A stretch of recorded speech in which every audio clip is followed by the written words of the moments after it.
শুধু দুজন ছাত্র উপদেষ্টা নয়, আরও উপদেষ্টা সহ সরকারে থাকা অনেকেই নির্বাচনে প্রার্থী হবেন বলে জানিয়েছেন আসিফ মাহমুদ।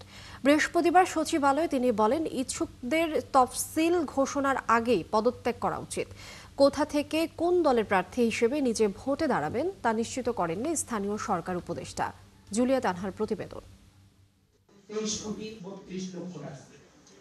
জাতীয় নির্বাচনের সময় যত ঘনিয়ে আসছে, প্রার্থী কারা হচ্ছেন তা নিয়েও চলছে আলোচনা। দুজন ছাত্র উপদেষ্টা আসিফ মাহমুদ ও মাহফুজ আলম সেই পথে সবার আগে যাত্রী হচ্ছেন, এমনটাই শোনা যাচ্ছিল। তবে স্থানীয় সরকার উপদেষ্টা আসিফ মাহমুদ জানান, তাদের দুজনের সাথে আরও কয়েকজন উপদেষ্টা সহ সরকারে থাকা অনেকেই নির্বাচনে অংশ নেবেন। নির্বাচন করব ঘোষণা দিয়েছে, নির্বাচন কোথা থেকে করবো এখনো ঘোষণা দেয়নি। তবে আমরা দুজন ছাত্র উপদেষ্টা না, আরও যারা সরকারি বিভিন্নভাবে জড়িত আছেন, আরও কেউ নির্বাচন করবেন এমন কথাও আছে।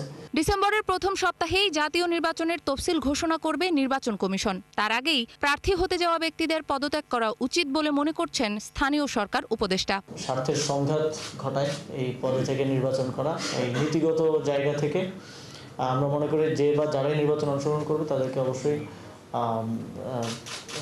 নির্বাচনী কার্যক্রমে ঢুকে যাওয়ার আগেই পদত্যাগ করা প্রয়োজন এবং সেভাবেই আমরা প্রস্তুতি নিচ্ছি। দুর্নীতির অভিযোগে ঢাকা উত্তর সিটি কর্পোরেশনের প্রশাসক মোহাম্মদ এজাজের বিরুদ্ধে অনুসন্ধান শুরু করেছে দুদক। দোষী প্রমাণিত হলে ব্যবস্থা নেওয়া হবে বলে জানান স্থানীয় সরকার উপদেষ্টা।